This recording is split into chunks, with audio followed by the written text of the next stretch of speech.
I need a breather break though.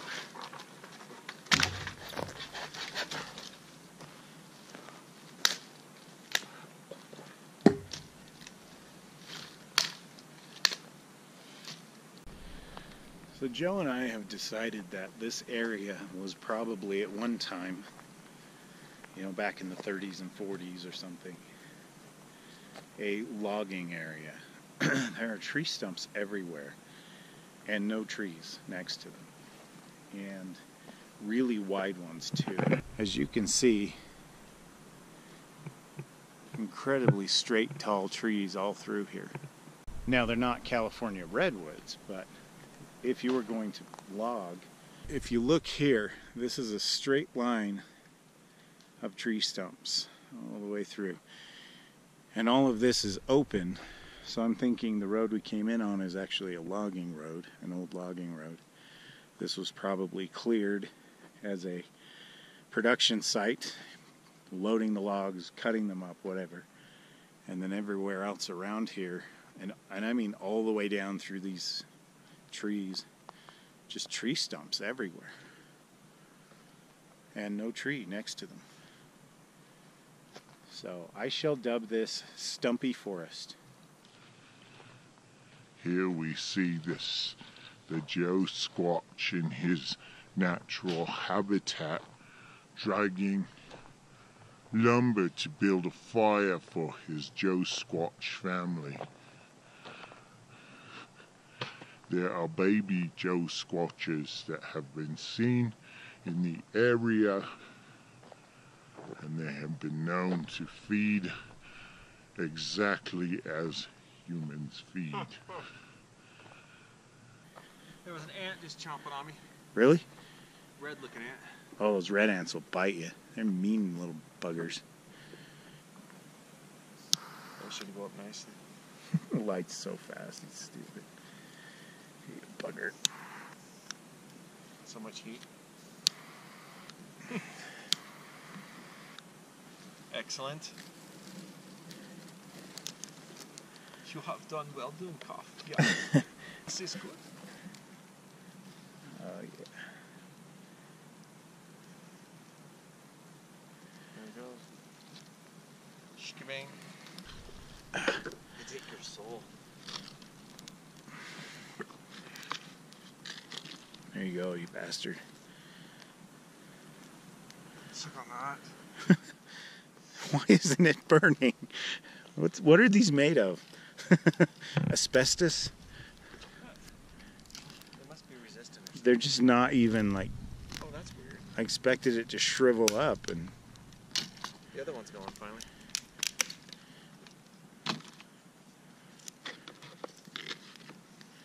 I shouldn't do that, I'll smother it. Whoa! These have so many little spiky points on them. They hurt. Look at that, it even resists that. It just didn't. Huh.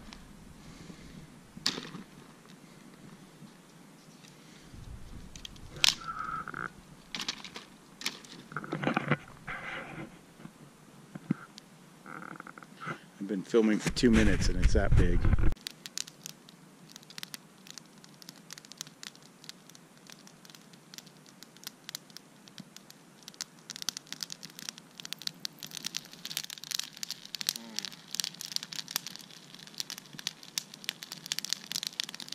Does make me a little bit nervous. You see the little coals flying over those trees. Well, maybe you won't be surprised anymore when it all lights up. Hopefully by somebody else. Yeah. That'll be so hot it'll destroy everything up here. Yeah. All the green ones, I would think. Be unstoppable.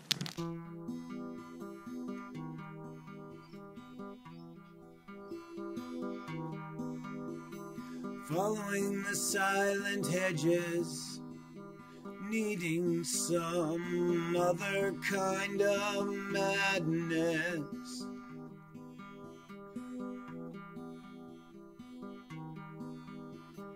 Looking into purple eyes, Sadness at the corners, works of art with a minimum of steel. Pure sensation, the beautiful downgrade, going to hell again, going to hell again.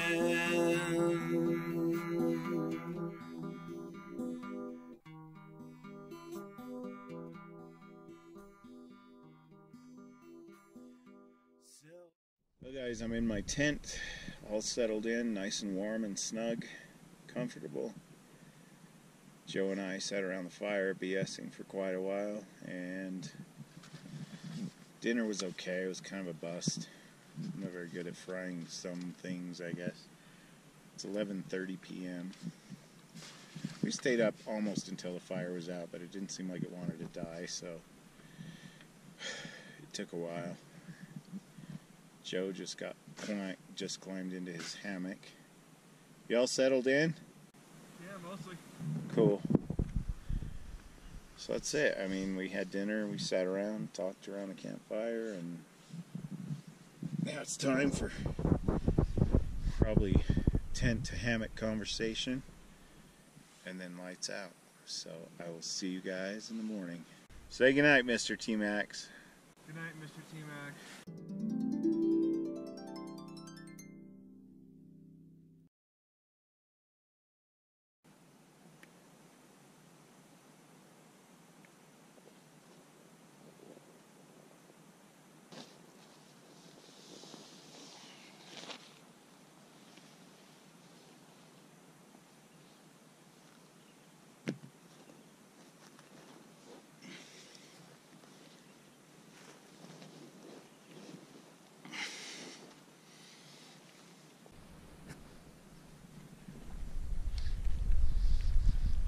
Morning sunshine.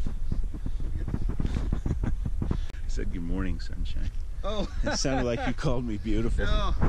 I thought you were talking about the sunshine. A little further into the morning, and Joe's off, paying a visit to a tree somewhere.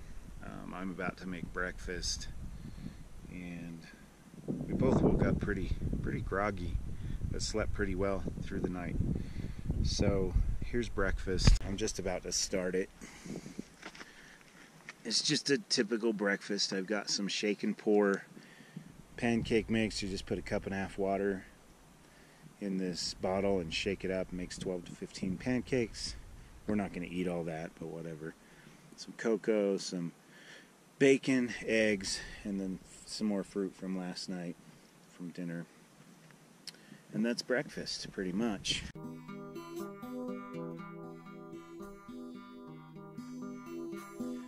Self-confidence leaks from 1,000 wounds, faults of civilization, burning the private paradise of dreams, minus hands of the electric clock, clock, clock, clock. What happens when the intoxication of success is evaporated? Following the silent hedges, following the silent hedges, following the silent hedges, following the silent hedges, pure sensation. So breakfast is over, and Joe and I are just gonna chill for a while, relax. Where's Joe? There's Joe. Cleaning his teeth. Yeah. Yeah, there's a nice cool breeze blowing. It's perfect for laying in a hammock and just staring at the sky. See what I mean?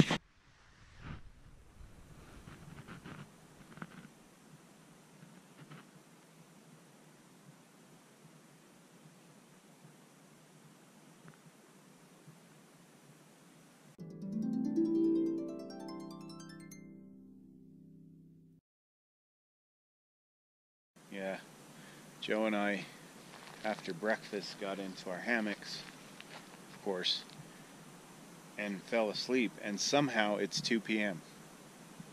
I'm baffled because we had breakfast and we got up at like just before 9, and somehow the last 5 hours between breakfast and laying in our hammocks have slipped away.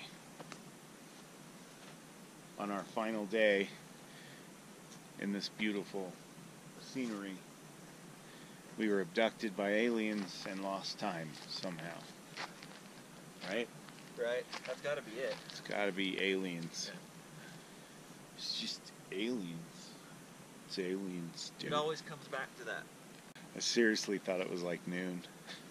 Yeah. I really did. Me too. I looked at my phone and I was like, it is not 2. So nighttime number 3 has just taken place, apparently. We both fell asleep. It was comfy, though. I feel good. Yeah. I just kind of bummed that it's 2 p.m. So this brings us to the end of our journey. Our 3-day, 2-night adventure in the Uinta Mountains at the base of Bald Mountain Pass. Have anything to say, Joe? I don't. I'm still trying to wake up from the nap. That's funny. You're just like, yep. I'm still bewildered by the 2 o'clock in the afternoon. Yeah. thing. It's such a shock. Yeah. But it's been a great time. It has. It's been a really memorable camp in a good way. So, even though it was condimentless, and I burned the potatoes, a lot of stuff went wrong. But most things went right, and the things that did go wrong weren't deal breakers by any means. Oh yeah. Just annoying little things that happen. So, I'm Utah Steve. I'm Mr. Tmax. We'll see you in the next video. It's time to put away camp. Bye.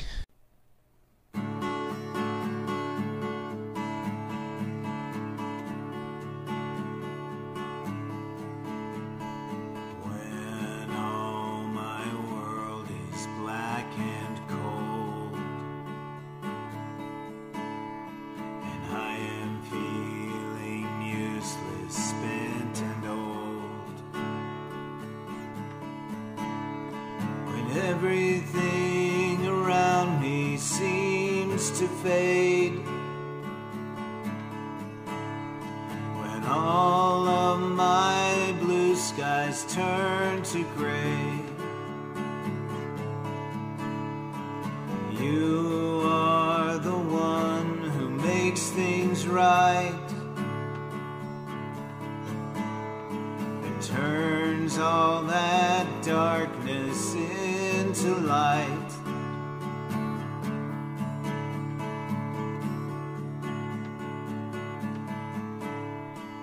When I am doubting who I am, afraid to take the steps to start again, when all I considered to be right all turns against me in the night, you come along and touch my hand, whispering that you understand. And after all that I have seen, and after everything I've heard, you are the one who speaks to me and whispers aloud the perfect words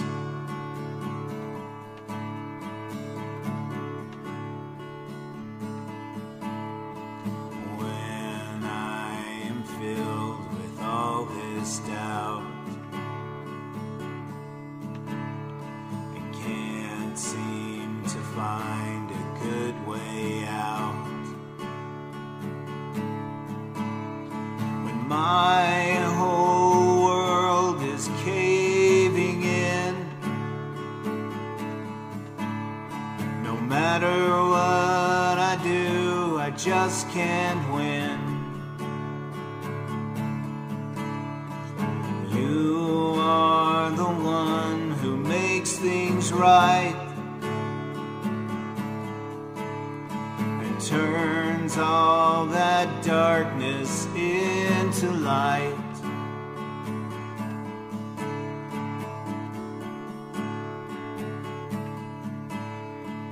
When I'm forgotten, scared and lost, I try hard to smile at any cost. The weight of the world is pressing down, and every face I see displays a frown. You come along and touch my hand, whispering that you understand. And after all that I have seen, and after everything I've heard, you are the one who speaks to me and whispers aloud the perfect words.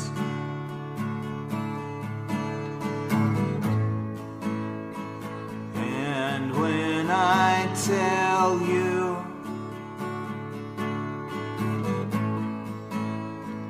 all of these things,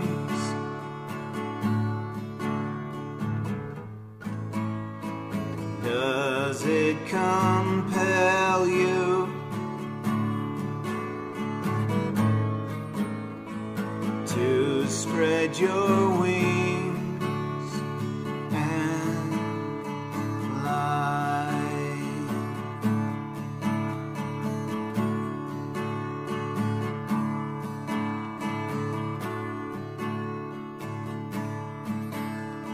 And in the end, when things are at their worst, when my bubble feels like it will burst, when it's myself I can't forgive, when I just exist but can't quite live, you are the one who makes things right and turns all that darkness into light. You came along and touched my hand, whispering that you understand. And after all that I have seen, and after everything I've heard, you are the one who speaks to me and whispers aloud the perfect words, and whispers aloud the